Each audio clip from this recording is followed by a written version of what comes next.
Hei, da var vi på'n igjen med denne Ioniq 5 2023-modellen. I dag blir det LED-bar.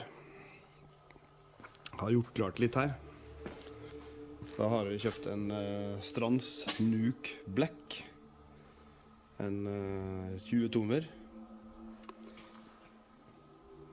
Fått med brankett. Og jeg har ledningsnettet til Strands. Og jeg har valgt å skaffe meg en bryter. Jeg vil ha bryter inn i bilen for å kunne overstyre. Så da tenker jeg at vi setter i gang og starter ved å ta ut frunken. For å få løst den, så ser det ut som vi må ta av de 4 skruene her, og de 2 oppe. Men jeg kan jo raskt nevne, det er jo noen som tenker at for å få tak i batteriet så må de ta ut frunken. Man kan åpne opp her og få tilgang til batteriet. Det er greit å vite. Jeg har hørt om folk som har fått veihjelp og har da valgt å ta ut hele frunken for å få tak i batteriet. Det kom vel det av at det var litt mørkt og de ikke så at denne kunne løsnes. Og etter man har tatt av lokket til rundt batteriet der, så kan man ta løs kontakten til lyset nede i frunken her. Den trykkes inn her og dras fra hverandre.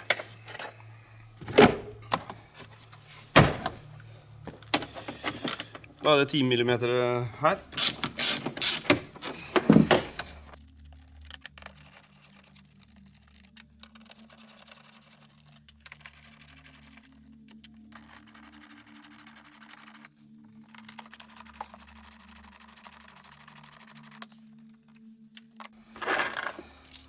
Legger vi skruene oppi der. Jeg la for så vidt akkurat merke til en liten detalj også. Og det er at pollenfilteret, det ligger her. Ikke bak hanskerommet som det vanligvis gjør med Hyundai. Greit å vite. Da var det å fjerne skiltet.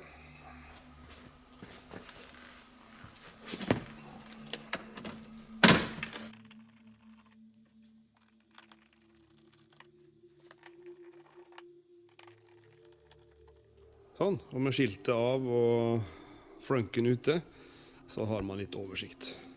På denne bilen så finnes det allerede et hull i støtfangeren som er under her. Så det har jeg tenkt å bruke opp igjen. Ta støtfangeren er ofte ikke så veldig mye arbeid, men jeg tror egentlig at det ikke er nødvendig på denne bilen. Jeg starter først med å åpne disse.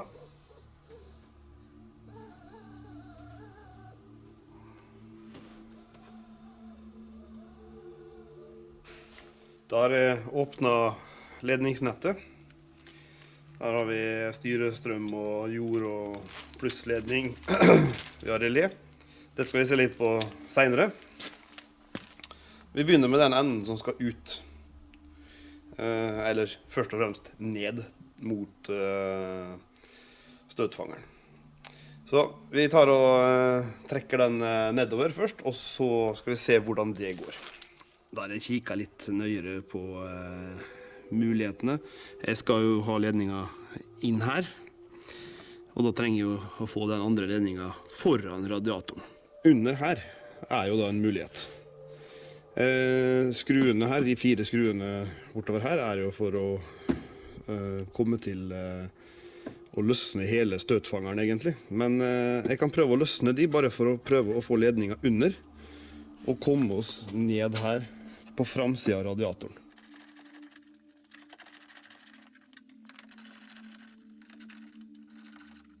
Inn her så går vaieren for å åpne panseret, så vi prøver å bruke den.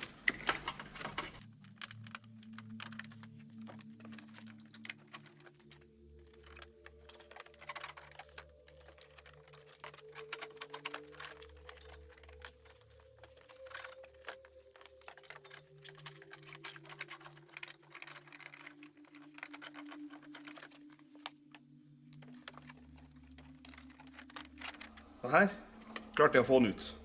Det var vanskelig å få på film, men inn her, sammen med vaieren til å åpne panseret, har jeg stukket den inn.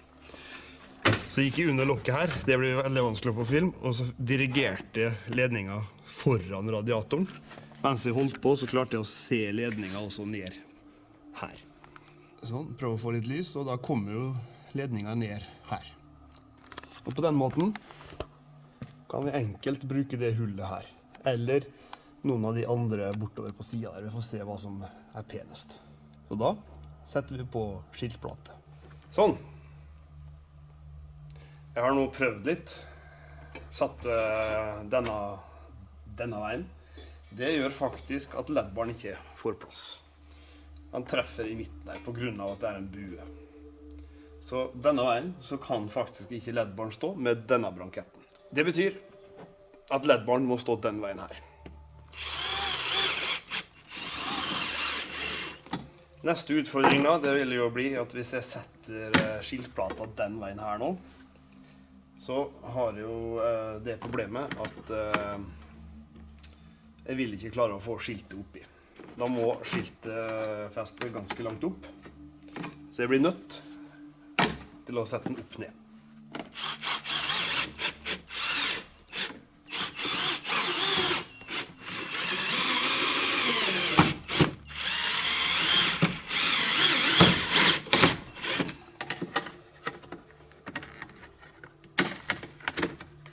Disse skruene her har jeg ikke tenkt at skal dette, så en liten grann Loctite på, det tror jeg ikke skader.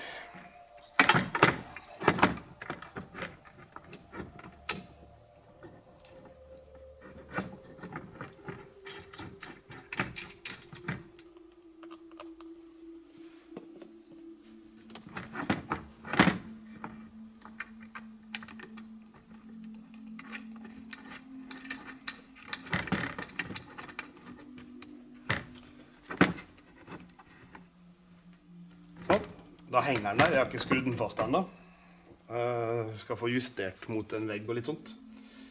Da må vi få ledningen inn, slik at vi får koblet de sammen.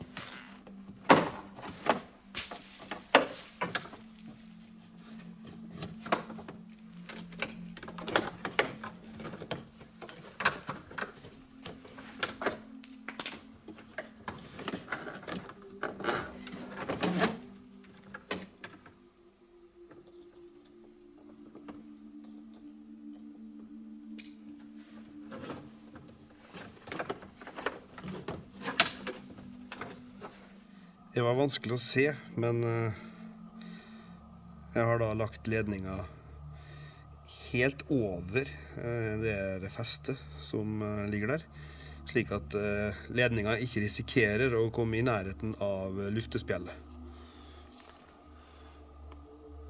Så ledningen er nesten ikke synlig. Ledningen da går rett opp, like etter han kommer inn. Rett og slett sånn at de ikke tar bort i spjellet.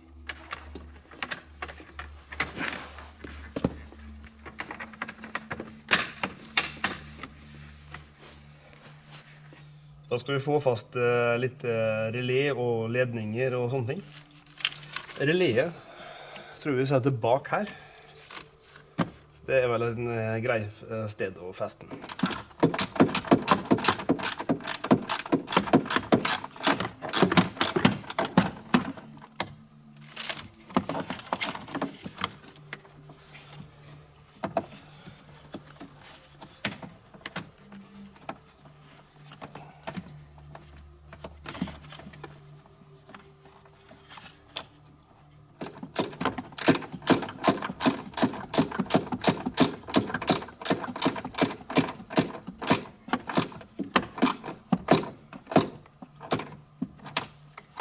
Det neste vi skal få fast, det er jordingsledningen. Den er kort vei til der, så jeg velger å bruke den til å få jord.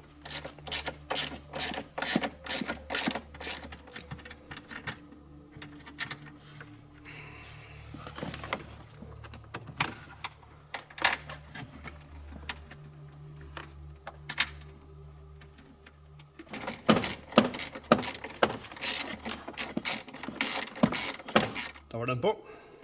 I det siste så har jeg da valgt å hente strøm fra sikringsboksen. Ble fortalt at det en god løsning. Her så må jeg I tilfelle ta strømmen fra inntaket til sikringsboksen. Etter sikringen så når jeg jo ikke tak I den på noen god måte, eller jeg kan gjøre det, men da må jeg legge ledningen mot andre siden. Det har jeg ikke helt lyst til. Altså, jeg kan legge den sånn, og over. Det ser ut som det går an, men jeg ikke fristet til å gjøre slik. For hvis sikringen ryker, og her blir kontakt, så begynner det å skje ting. Så det ikke noen god måte.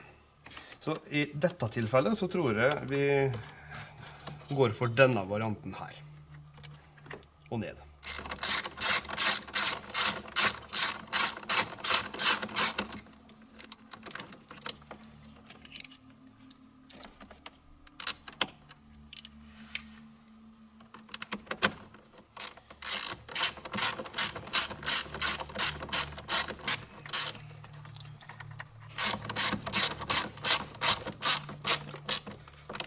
Slik. Og så tenker jeg at det greit å ha på et strips rundt her. Men jeg skal ikke ha på det stripset enda, rett og slett fordi at det skal ha strøm til andre ting også. Det kommer I en annen video, men jeg anbefaler festledninger. Denne blå ledningen her har vi ikke bruk for. Den skal jeg nok klippe bort etterpå. Denne brune ledningen, det den som trenger styrestrøm. I mitt tilfelle så vil jeg også ha brytere inn I bilen. Det vil si at ledningen må via bryter I bilen og fram til kontakten her. Men vi kan starte med å sjekke hvor vi skal ha strøm fra I kontakten for å få langlys.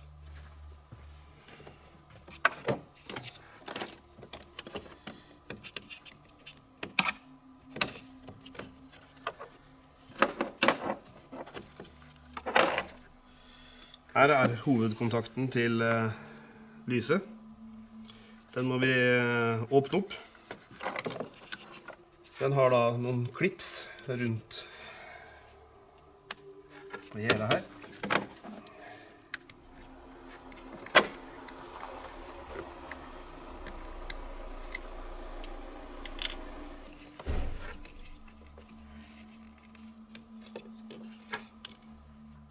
Sånn, da den løs. Den klipser seg fast her, og rundt hele veien.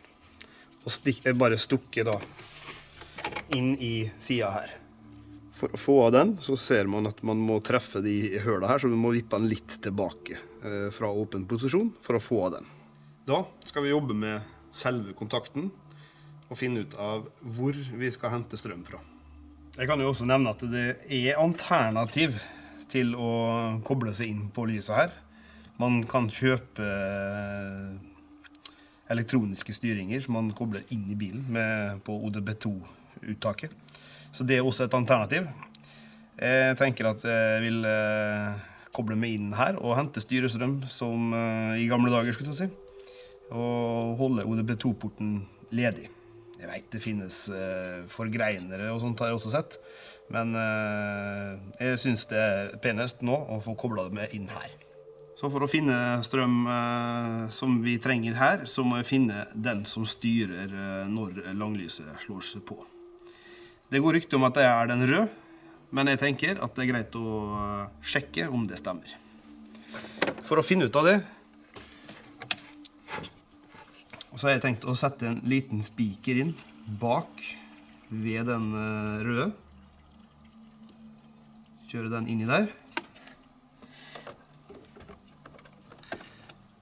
Sette kontakten på plass igjen.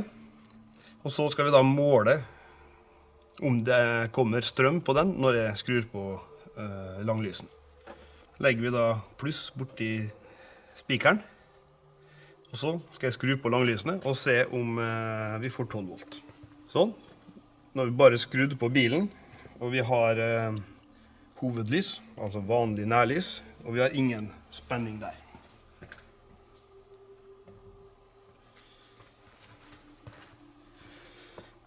Nå har vi 14 volt, ergo vi har truffet riktig.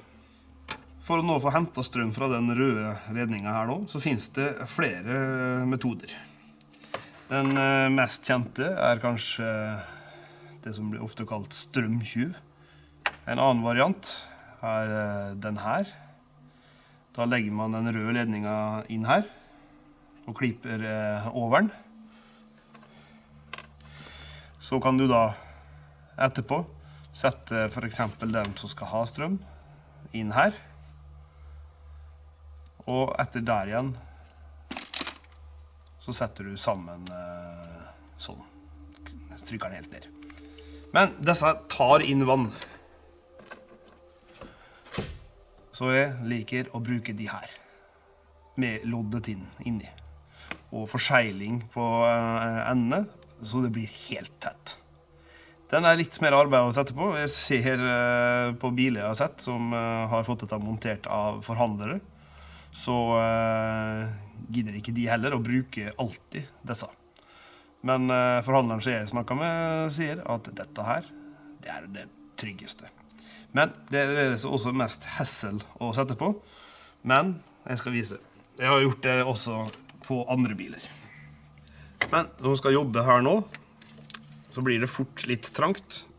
Så for å få optimal plass til å jobbe, med varmepistol og alt det greiene her, så tar jeg ut batteriet.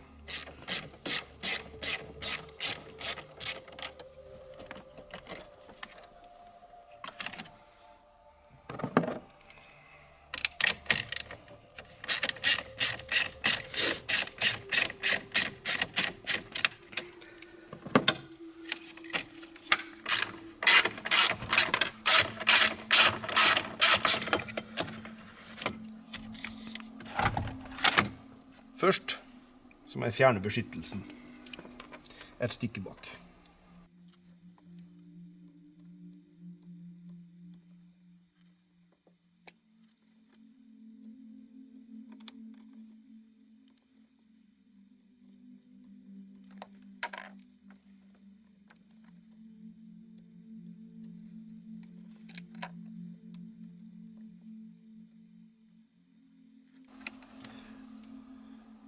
Sånn, det tenker jeg holder. Så prøver vi med den kameravinkelen her, så vi ser om vi får med oss mest mulig av dette. Det ikke alltid like lett å filme nedi her. Men da vi klare for å klippe den rød.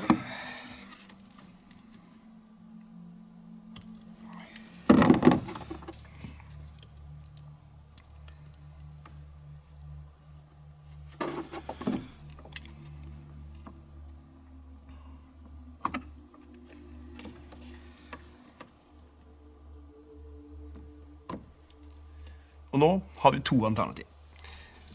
Fra ledningsnettet som vi kjøpte, så kan vi nå bruke den brune ledningen og skjøte oss rett inn her. Men hvis du vil ha bryter inne i bilen, så må man jo via bryter, sånn at man kan slå av. Derfor har jeg funnet en liten kveil med rød ledning, som jeg da skal trekke inn i bilen, sammen med den brune, og sette da bryter i bilen, slik at jeg kan overstyre i for eksempel veldig tett snøvær, som kanskje man ikke ønsker ekstra lys. Og angående disse loddeskjøtene, så innser jeg at jeg tror vi må gå for blå, altså litt større enn den jeg viste i stad.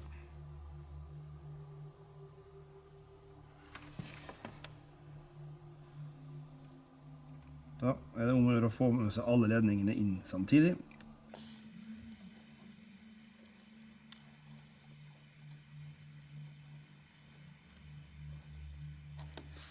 Sånn, da har jeg fått plassert det bra. Da det om å gjøre å varme forsiktig, slik at det bare loddetinnet som smelter, og ikke ledningen.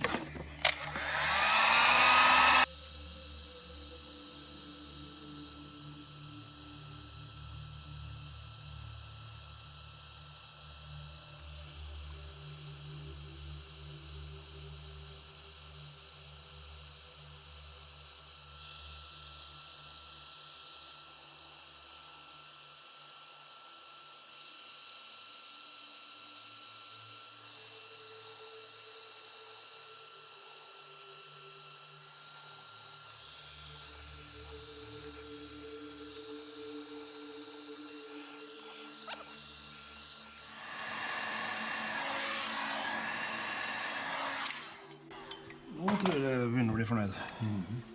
Sånn.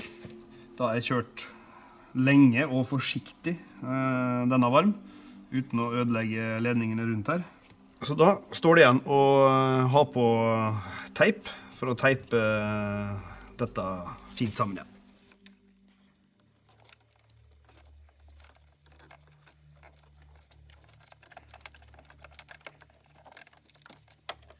Sånn. Da tenker jeg dette er tett og bra. Da skal vi prøve å få på igjen hetta.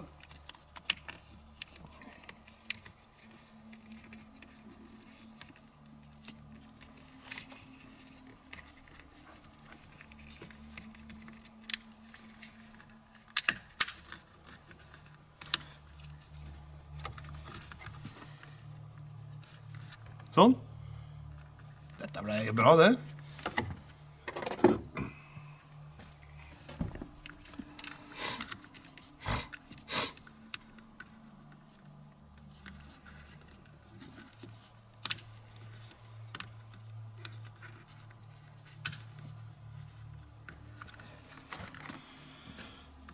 Sånn, da har vi satt på igjen alt der.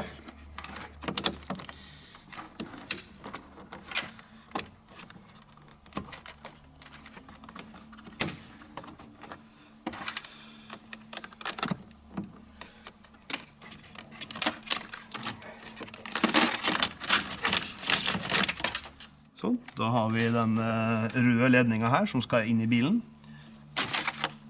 Sammen med den brune. Det skal vi gjøre etterpå. Mens når batteri er ute av bilen, så kan det være noe greit å få rydda litt i spagettien. Før vi setter på en batteriet da, så tenker jeg vi klipper bort den blå ledningen. Da har jeg klippet bort den blå ledningen som jeg ikke har bruk for. Det kunne med fordel vært gjort før jeg monterte relé her, men greit nok. Så tenker jeg at jeg stripser ledningene sammen nedover her nå.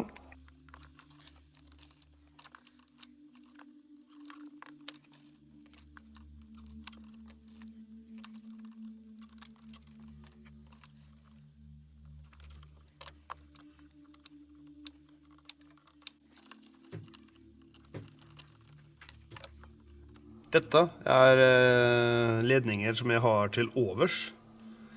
Nå har jeg trekt ledningen opp. Tidligere så har jeg latt det ligge igjen litt nede i støtfangeren, i tilfelle man skal ta støtfangeren. I dette tilfellet så vil jeg trekke det opp for at det ikke skulle komme i veien for luftinntak eller tulle seg inn der. Så det er ikke for mye nede der. Så hvis jeg skal ha litt ekstra der, så er det ikke så veldig mye å klippe. Så jeg tenker at denne gangen så velger jeg å ikke bruke det settet som er her. Der er det med lokk, så du legger over og sånn. Så det er et fint sett som følger med. Denne gangen så blir ikke den brukt. Jeg tar og prøver nå å få festet ledningen her nede på en grei måte, sånn at det ligger noenlunde fint. Min plan da, det blir å stripse med bortover her og legge ekstra ledningene under her.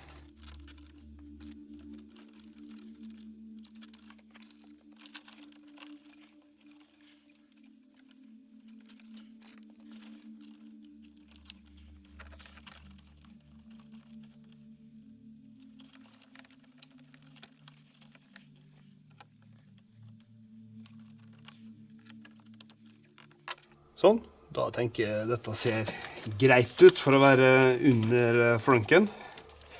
Jeg kan justere litt her hvis det blir behov, men det skal være god plass her nå, tenker jeg.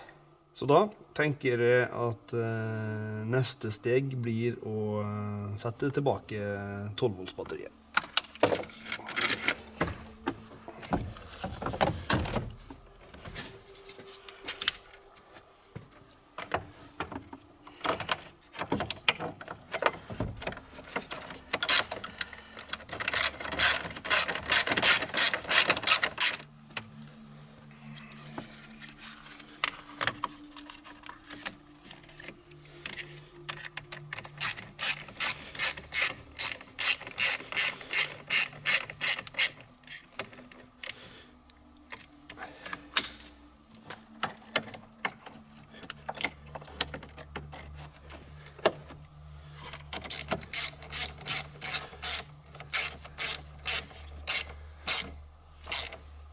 Sånn, da er det de to ledningene, den fra reléet, den brune, og den røde som kommer fra lyset. Begge to skal inn i bilen.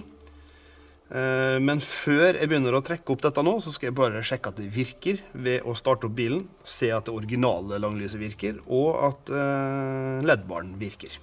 Så, da står fjernlyset på, og jeg har konstatert at det også lyser i lampa, originale lampa. Så kan vi legge sammen ledningene og høre om det klikker, og jeg kan også for så vidt se om det lyser. Den klikker inn, så da vet vi at det virker. Da er neste steg å komme seg inn i bilen. Da er det å få disse inn i bilen som er neste prosjekt. Og erfaring tilsier at det er enklest å gjøre fra innsiden av skjermen. Så jeg tipper at det gjelder her også. Så vi starter med å ta av hjulet for å ha enkel tilkomst. Og på disse originale hjulene så må man ha en liten krok. Den følger med. Den ligger i den posen sammen med dekkreparasjon i bagasjerommet. Den må inn her.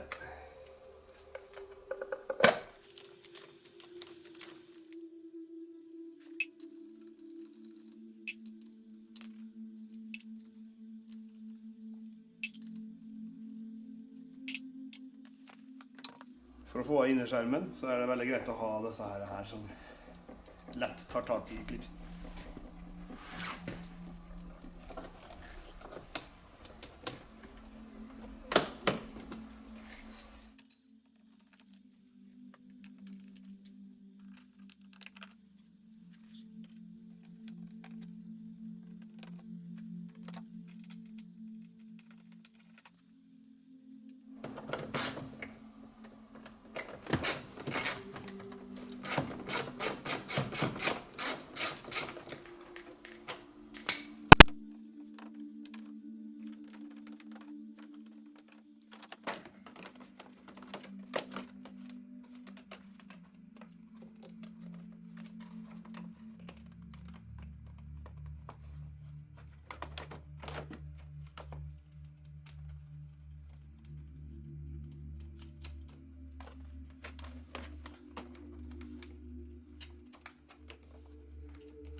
Her er resultatet av at de har hatt det travelt i Drammen når de har hatt på tektyl.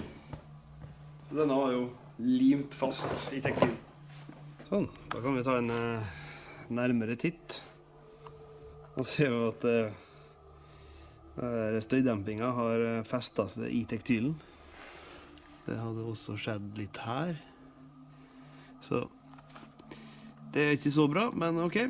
Da tenker jeg at vi tar det inn ved siden av batteriet her.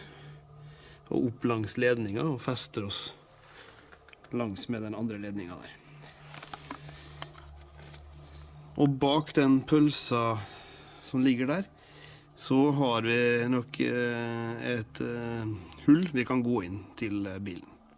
Rett inn her så har vi en propp.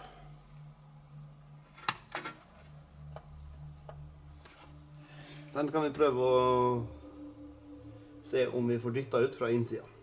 Sånn. Ser proppa ut på innsiden.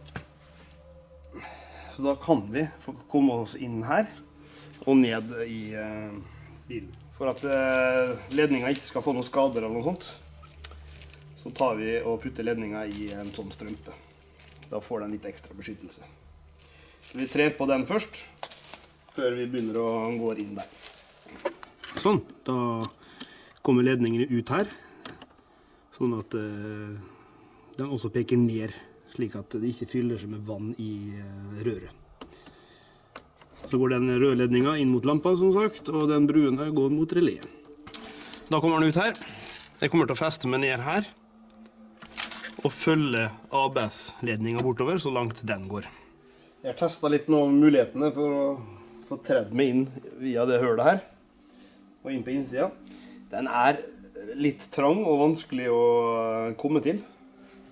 Så jeg fant ut at å bruke dette dette her er tilsvarende sugerør, altså et litt stivt rør, noe plastikk. Rett og slett bare for å ha noe for riktig retning på, for det er jo selvfølgelig ikke direkte inn, det er litt på skrå. Så teiper den fast her, med bare en liten ledningsstump på, bare for å kunne bruke den som trekkesnor.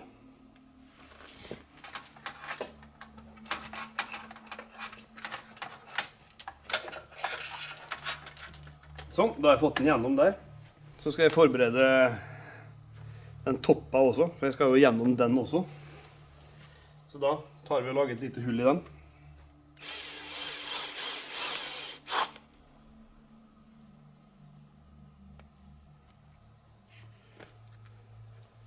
Sånn, trekker vi gjennom her nå.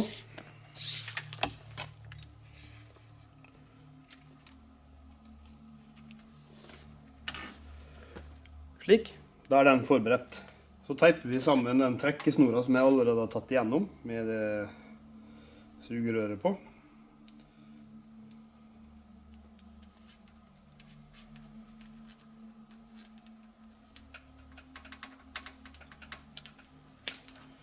Så trekker vi ledningen gjennom.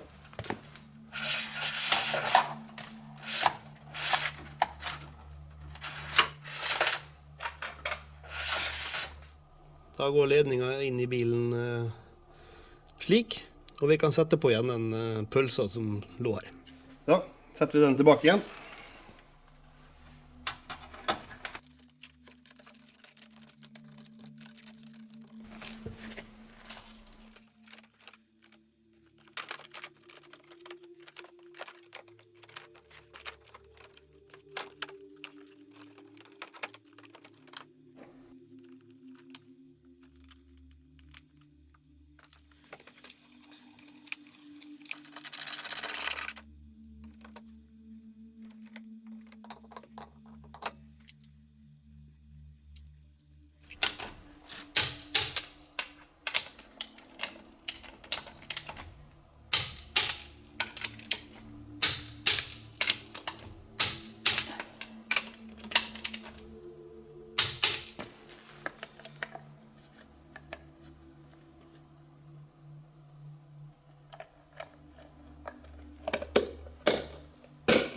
Da er ledningene som skal til bryteren kommet ned her.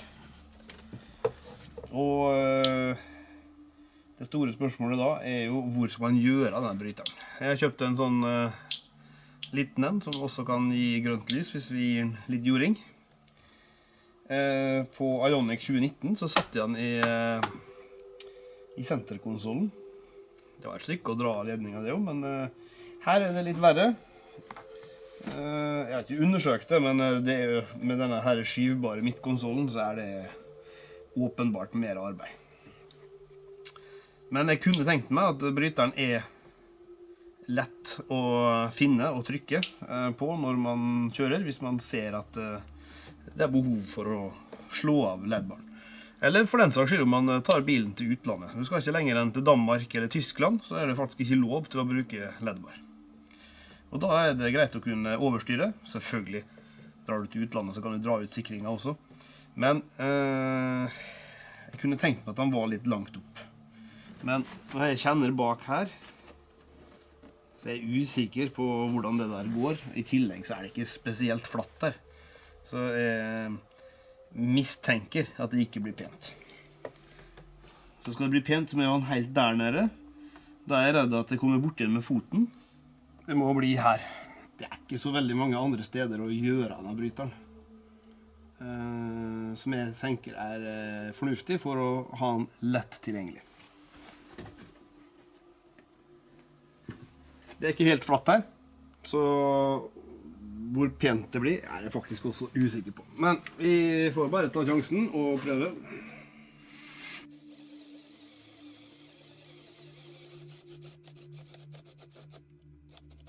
Etter litt sjekking og testing nå, så innser jeg at hullet er litt for langt opp, i hvert fall til å få på de kabelskoene. Så skal jeg klare svingen inni der da, så er jeg nødt til å lodde det fast. Så jeg har gjort klart krympestrømpe, sånn at jeg kan trekke krympestrømpa over. Og så får vi lodde det fast.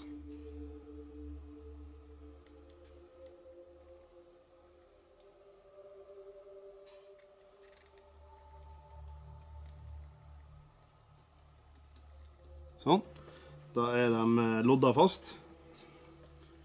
Setter vi på hetter over alle sammen, så vi er sikre på at det ikke blir noe forbindelse imellom.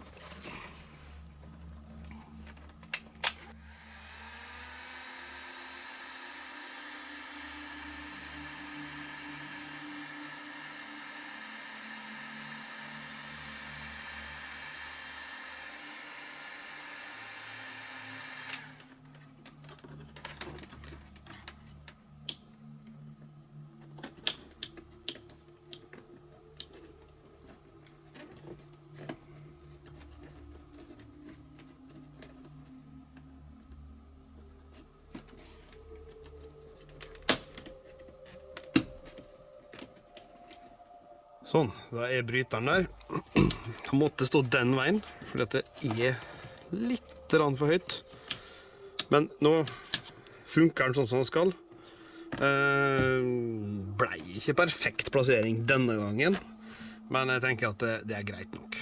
Jording til bryteren hentet jeg derfra.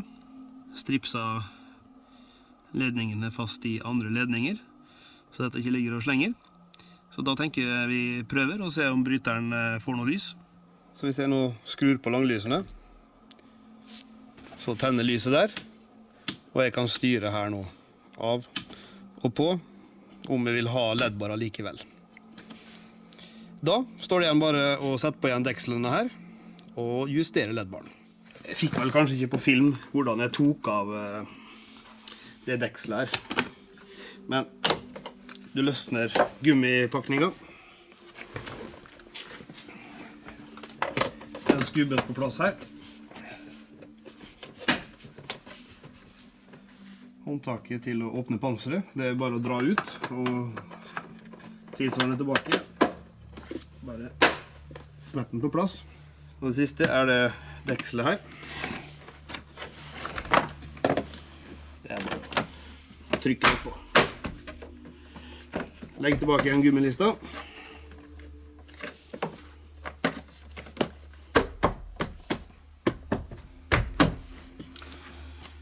Da er det bare å rydde opp på gulvet her, så skal vi justere.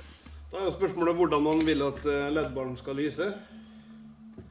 Jeg liker at LED-baren ikke lyser så mye ned på asfalten. Jeg velger å ha lysbildet slik, men da er det bare å rydde opp og ta seg en tur ut og prøve. Da nærmer jeg med teststrekning for å sjekke LED-bar. Det er samme strekningen som Bjørn Nyland, Tesla-Bjørn, kjent som. Også velger å teste lysene på. Jeg bruker da dashbordkamera Blackview DR900, hva den heter. 2-kanals. Her har vi da nærlys. Her er fjernlys.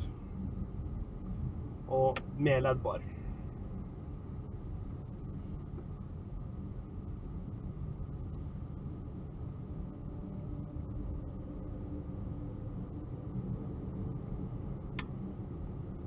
Uten LED-bar, med LED-bar.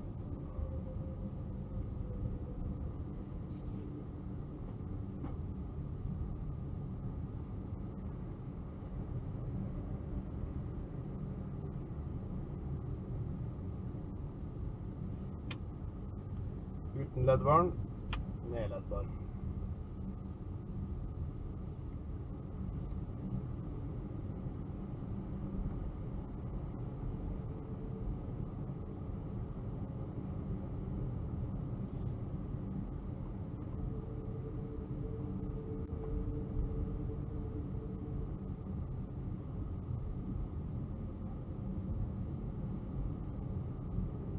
Uten LED-bar, med LED-bar. Jeg synes nå den gjør seg. Det blir bedre lys. Selv om denne Ionicen har ikke så dårlig lys som de gamle Ionicene, som for så vidt en helt annen bil. Jeg ser at lyset kanskje kunne vært justert enda litt lenger opp.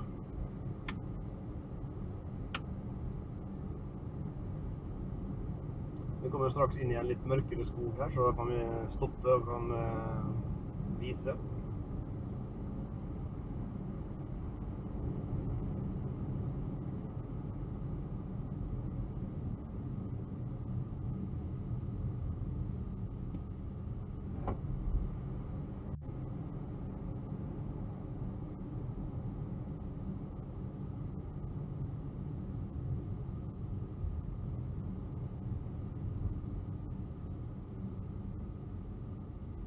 Uten LED-bar. Kom det selvfølgelig bil imot her.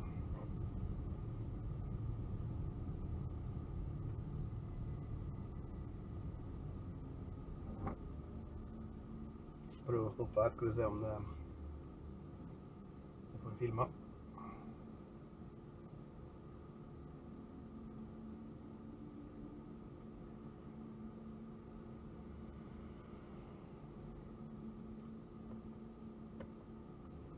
Originale fjernlys med LED-bar. Uten LED-bar, med LED-bar.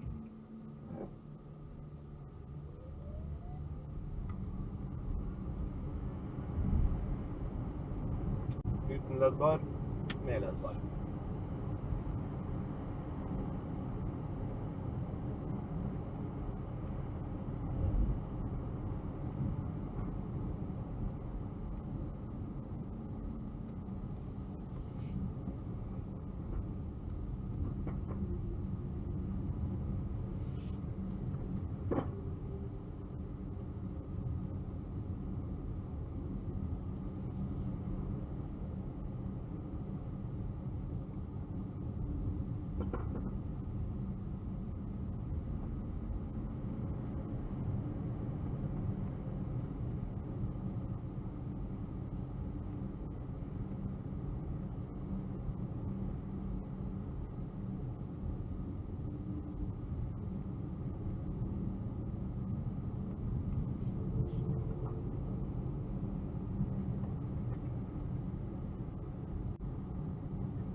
Og prøve opp mot denne gården da.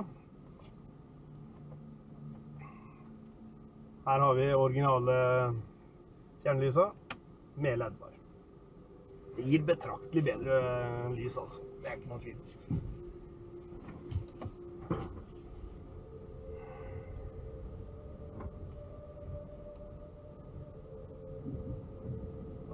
Går akkurat.